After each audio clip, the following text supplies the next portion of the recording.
Hello students. Today we will start ninth chapter, that is ray optics and optical instruments. So what is optics?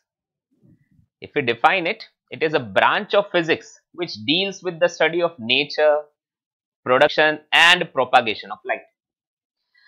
आप light के through जो phenomena हम आजू बाजू देखते हैं, ठीक है, उसका पूरा स्टडी हम ऑप्टिक्स में करेंगे. ऑप्टिक्स को बेसिकली हम दो पार्ट में डिवाइड कर सकते हैं. Two branches in optics, ray optics या फिर ज्योमेट्रिकल ऑप्टिक्स भी कहते हैं, and the second is wave optics. Students, जब लाइट के बारे में स्टडी होगी, ठीक है, तो we will see it in two different veg.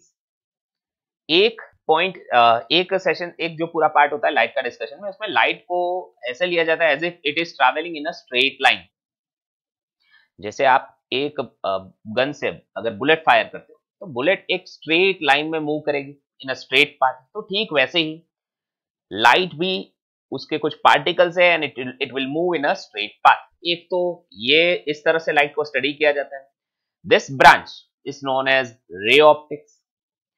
दूसरा ब्रांच, दूसरा पार्ट, जिसमें हम लाइट को एज अ वेव प्रोपागेट करता हुआ देखते हैं. जैसे पानी में वेव्स आगे मूव करते हैं, ठीक वैसे ही लाइट भी वेवी पैटर्न में आगे मूव करता है. तो ये भी एक ब्रांच हुआ फिजिक्स का. नाउ दोनों ही ब्रांच के अपने अपने valid arguments which we will study in the coming chapters. In ray optics, the particle nature of the light is discussed. यानी कि लाइट को एज अ पार्टिकल कंसिडर किया जाता है, जबकि वेव में इसको वेव नेचर की तरह लिया जाता है. ठीक है, दोनों के ब्रांचेस के थ्रू आप डिफरेंट फिनोमेना एक्सप्लेन कर सकते हो. जैसे रे ऑप्टिक्स के थ्रू आप रिफ्लेक्शन को समझा सकते हो. You can also explain refraction. लेकिन कुछ और ऐसे फिनोमेना है जैसे कि इंटरफेरेंस, डिफ्रैक्शन, पोलराइजेशन, इन सब को आप रे ऑप्टिक्स से नहीं समझा सकते. For that you have to consider light as a wave. अच्छा, ये सब टर्म्स जो है, इंटरफेरेंस, डिफ्रैक्शन, अभी के लिए आपको शायद नहीं मालूम हो, तो don't worry about that. We will study about them in next chapter. 10th chapter जो होगा उसमें हम लोग इसके बारे में बात करेंगे. बट अभी के लिए इतना एक ब्रॉड समझ लो कि ऑप्टिक्स को दो तरीके से, लाइट को दो तरीके से लिया जाता है. एक तो एज अ रे नेचर, ठीक है, इट या पार्टिकल नेचर की तरह it follows a straight line path. और दूसरा, light can be considered as a wave. हमारा जो 9th चैप्टर है, करंट चैप्टर, उसमें हम लोग लाइट को एज अ रे कंसिडर करेंगे. ठीक है, एंड पूरा हमारा ये जो चैप्टर है वो रिफ्लेक्शन, रिफ्रैक्शन और कुछ नेचुरल फिनोमिनाज और उसके बेस पर कैसे कुछ ऑप्टिकल इंस्ट्रूमेंट्स वर्क करते हैं, इन सब के बारे में स्टडी करेंगे. नेक्स्ट चैप्टर, पूरा 10th चैप्टर जो है वो वेव के बारे में. We will see that later. Now students, to understand the optics part, आपको लाइट के बारे में समझना होगा. So what is light?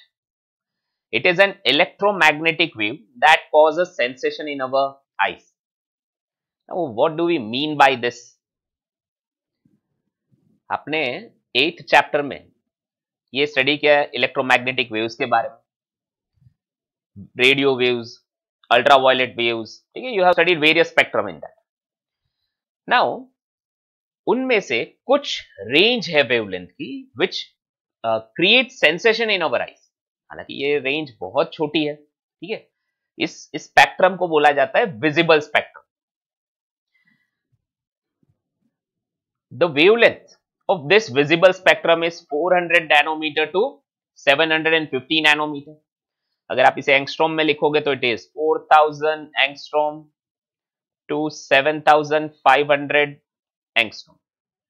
इस रेंज की जो वेवलेंथ, हमारी आंखें इनको सेंसिटिव होती है. ठीक है, so this is considered as visible spectrum. Now two important point about light जो हम इंट्यूटिवली हमें पता है. ठीक है, speed of light is very high. Light की स्पीड ये 3 into 10⁸ meters per second है, और you can say it is 3 lakh, 3 into 10⁵ lakh, यानी कि 3 लाख किलोमीटर्स पर सेकेंड. ये लाइट का स्पीड है. And the second important point is it travels in a straight line. Now यहाँ पे आपको एक क्वेश्चन हो सकता है कि लाइट को अगर हम इलेक्ट्रोमैग्नेटिक वेव्स कहते हैं तो why we consider it as moving in a straight, है ना, वेव तो कुछ इस तरह से मूव करेगा, तो व्हाई वी कंसिडर इट कि ये स्ट्रेट लाइन में मूव करेगा। तो देखो इसकी वेवलेंथ बहुत छोटी है, ठीक है, it is very very small wavelength. तो आपके आसपास की जो चीजें जो आप देख सकते हो विजिबल रेंज हम लोग जो नॉर्मली देखते हैं, ठीक है, उसकी कंपैरिजन में the wavelength of light is so small कि अगर लाइट पॉइंट ए से बी तक जाती है तो we can ignore the wavy nature, ठीक है, हम इसको ये कंसिडर कर सकते हैं एज इफ ये सीधे पाथ में ही जा रही है, ठीक है। ऑफ कोर्स जब बहुत ही स्मॉलर स्केल पे जब आप बात करोगे तब इसे वेव नेचर कंसिडर करना होगा, ये हम 10th चैप्टर में देखेंगे।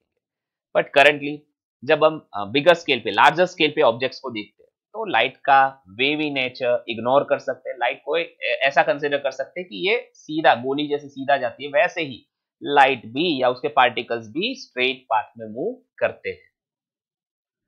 Now this straight line which joins one point to another point, this line is known as ray of light। तो लाइट का एक रे क्या होगा, when it travels from one point to another in a straight line, तो उसको हम रे ऑफ लाइट कहेंगे।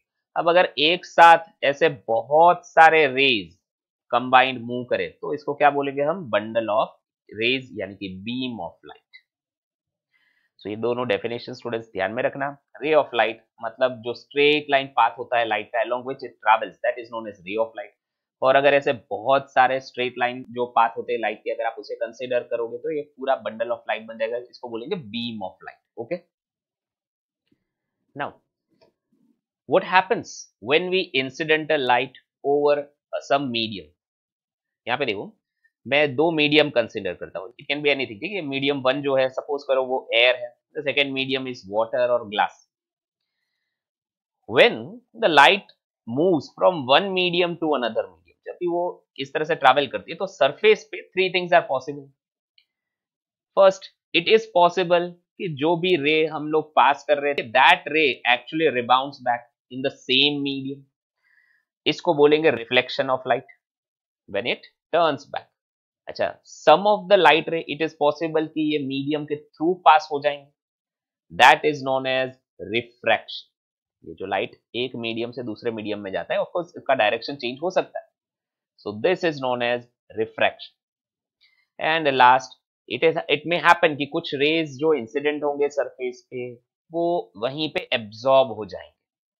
The light is actually a form of energy, तो हो सकता है वो किसी और फॉर्म में कन्वर्ट हो जाए, एटम्स या मॉलिक्यूल्स इसे एब्जॉर्ब कर लेंगे and they may vibrate.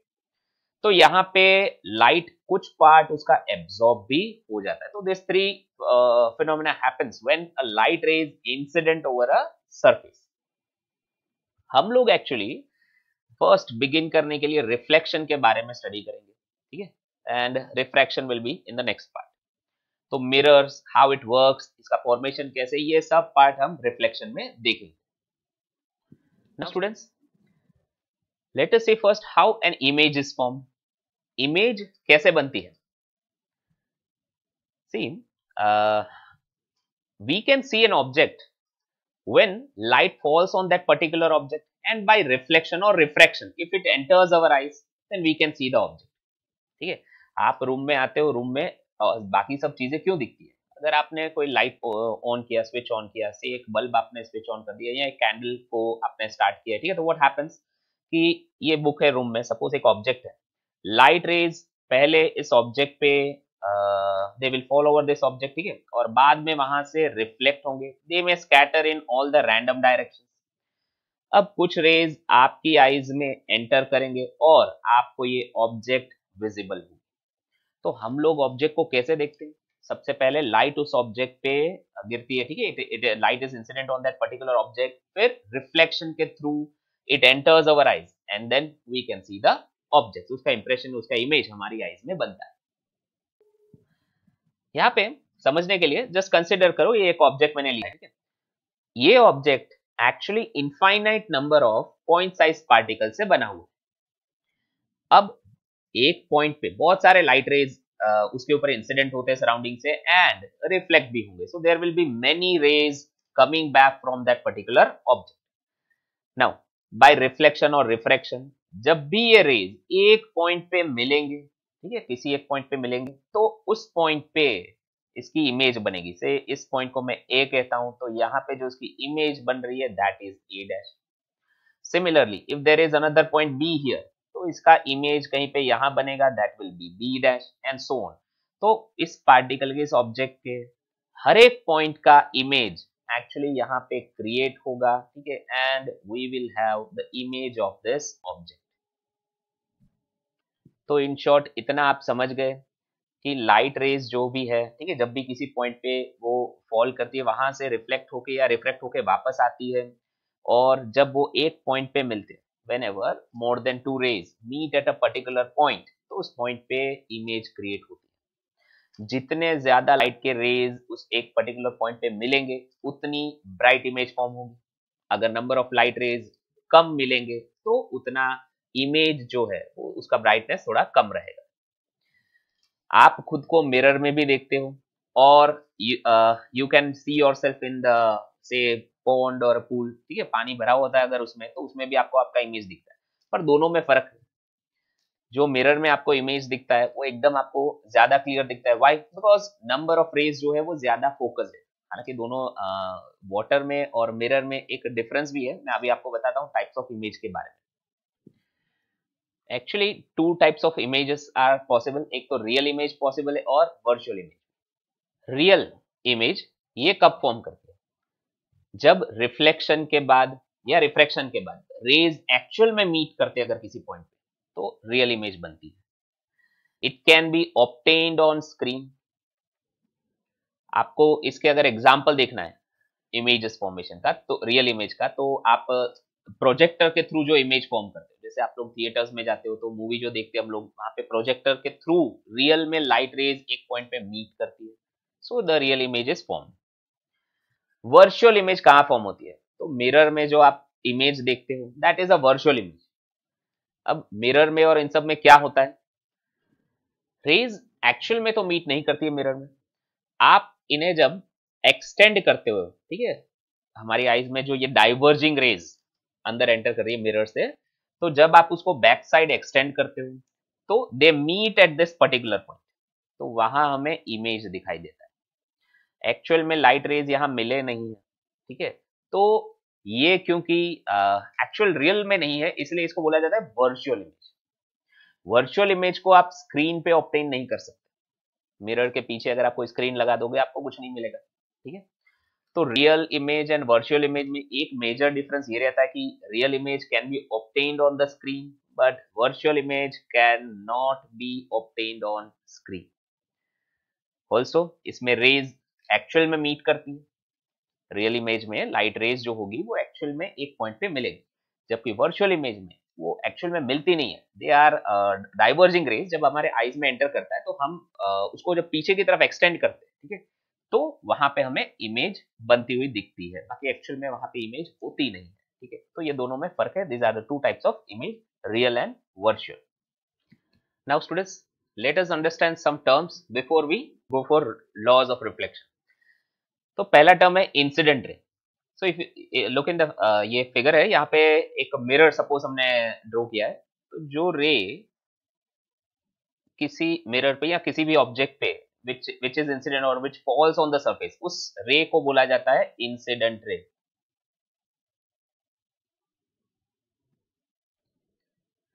Next is reflected ray. जो रे किसी सरफेस से वापस बाउंस होके वापस जाती है, ठीक है, that ray is known as reflected रे।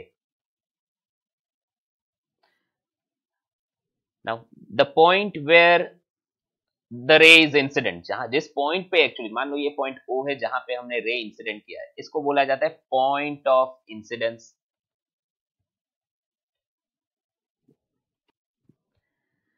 Next is normal. तो जो पॉइंट ऑफ इंसिडेंस है वहां से जो परपेंडिकुलर लाइन सरफेस को ड्रॉ करते हैं ना, इसको बोलते हैं नॉर्मल।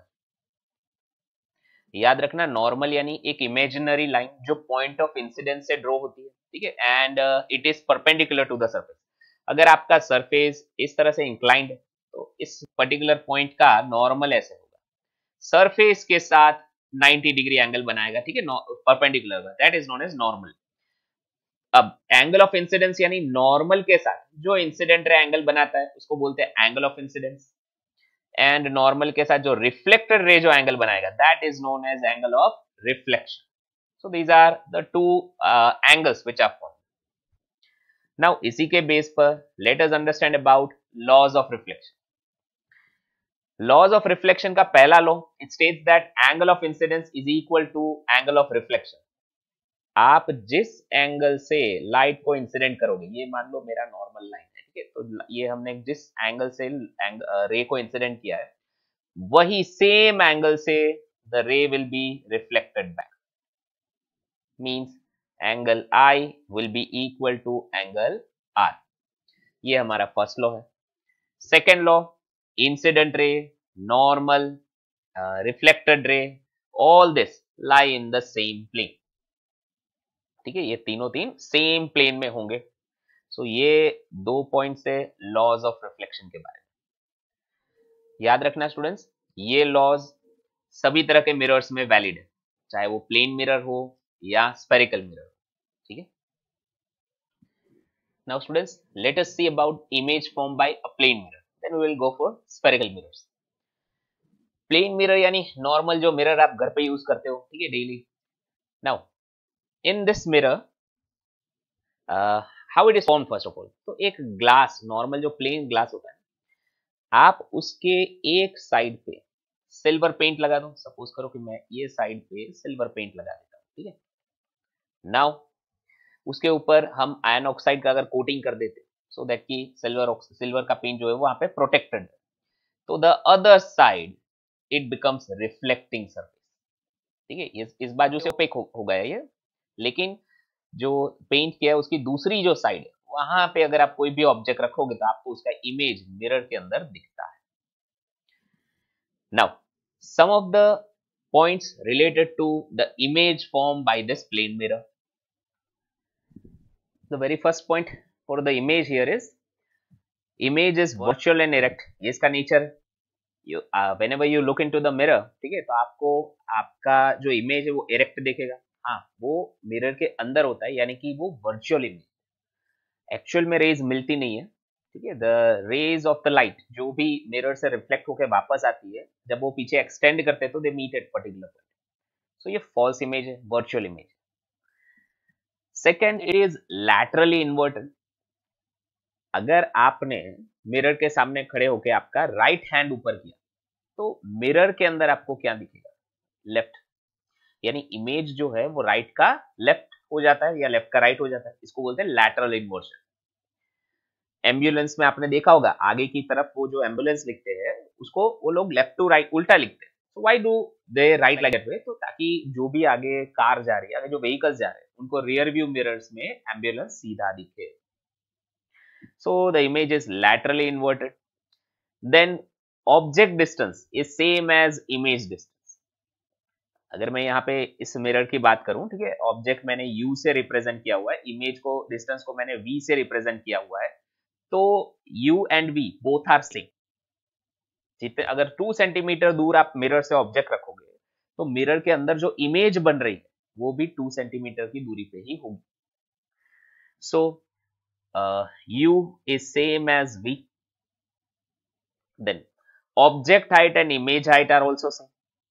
आप खुद को प्लेन मिरर में रोज देखते होंगे तो you must be looking that कि आपकी जो हाइट है, एक्चुअल साइज है, वही एक्चुअल साइज आपको मिरर में दिखती है। तो size of the object does not change. अगर ऑब्जेक्ट हाइट को मैं h से रिप्रेजेंट करता हूं और इमेज को h डैश से, तो object height h is equal to h dash image height. इसी से एक टर्म है magnification. Magnification is given by h dash upon h, यानी कि image height upon object height. Object की कंपैरिजन में इमेज की साइज कितना गुना बड़ी हो गई है, इसको मैग्निफिकेशन कहते हैं, या कितना टाइम्स छोटा हो चुका है। एक्चुअल में प्लेन मिरर में साइज में कोई फर्क नहीं पड़ता, इमेज की साइज और ऑब्जेक्ट की साइज सेम रहती है, इसलिए मैग्निफिकेशन का value for a plane mirror it is 1। If I ask you for a focal length, students ये टर्म आपके लिए वैसे नया नहीं है, हालांकि स्फेरिकल मिरर में इसके बारे में मैं और डिटेल में डिस्कशन लूंगा, ठीक है।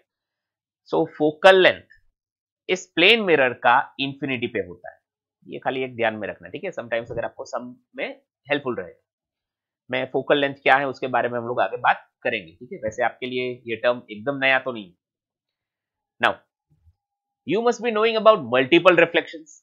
बार्बर शॉप पे आप जाते हो, ठीक है, एक मिरर आगे होता है, एक पीछे होता है, तो कई सारे रिफ्लेक्शंस आपको दिखते हैं, multiple reflections. Now when you put two mirrors, अब देखो नॉर्मली मिरर में एक जगह पे आप लाइन करते हो प्लेन मिरर में, वो क्या बताने के लिए करते हो कि वहां पे हमने सिल्वर पेंट रखा है, तो ऑब्जेक्ट को कहाँ रखना है, ये जो लाइनिंग की है उस बाजू नहीं रखना है, उसकी दूसरी तरफ रखना है, यहाँ पे ऑब्जेक्ट रखना है, ठीक है। इमेज आपको यहाँ से दिखेगा। सो दैट्स वाई हम लोग डायग्राम में क्या करते हैं, एक साइड इस तरह से लाइन कर देते हैं, ठीक है, जस्ट बताने के लिए कि इस बाजू हमने पेंट है, ये बाजू वाला ऑब्जेक्ट। अच्छा, अगर मैं इस तरह से कोई दो मिरर को किसी एंगल पे रख दूंगा, तो अगर यहाँ पे मैंने ऑब्जेक्ट रखा है तो there will be multiple number of images formed inside the mirror. Now if you want to calculate कितनी टोटल इमेज बनेगी, तो उसके लिए आपको दो फॉर्मूलाज ध्यान में रखने। अगर हमारा 360 बाई थीटा ऑड नंबर आता है, ठीक है, तो number of image will be equal to 360 by theta only, जहां पे थीटा दो मिरर के बीच का एंगल है। लेकिन अगर 360 बाई थीटा इवन नंबर है, तो number of image will be equal to 360 by theta minus. चलो इसको एग्जांपल लेके समझते हैं। सपोज करो कि दो मिरर को आपने एक दूसरे के 60 डिग्री तक इंक्लाइन किया हुआ है, तो नंबर ऑफ इमेज कितनी बनेगी मिरर में, तो you can say n is equal to, पहले तो आप फाइंड करो, 360 बाई 60 करोगे, ये इवन नंबर आएगा ना, ठीक है। You are getting this as 6, जो कि इवन नंबर है, तो total number of image will be 6 minus 1। देखो इवन नंबर आए तो एक कम कर देना है, -1 कर देना है, and the total number of image will B 5। लेकिन अगर आपको थीटा से 40 डिग्री का दिया हुआ है, तो नंबर ऑफ इमेज कितना बनेगा, देखो आप 360 बाई 40 करो, this will be equal to 9, that is odd number, right. तो this is the number of images form by two plane mirrors. तो जब भी दो प्लेन मिरर किसी एंगल पे इंक्लाइन हो, तो पहले आप 360 बाई थीटा करो। अगर आंसर ऑड आएगा तो it is fine, that is the number of image form. लेकिन अगर आपका आंसर इवन आता है, तो याद रखना इवन इमेजेस नहीं बनती है दो मिरर के बीच में, ऑड नंबर ऑफ इमेज ही बनती है, तो you have to subtract one from it and आपको ऑड नंबर में आंसर आ जाएगा, ठीक है। तो ये फॉर्मूला आपको ध्यान में रखनी है, number of images form by the plane mirror की। Okay students, we will keep till here, ठीक है। नेक्स्ट लेक्चर में we will continue with spherical mirrors. Till then have a nice day, goodbye all of you.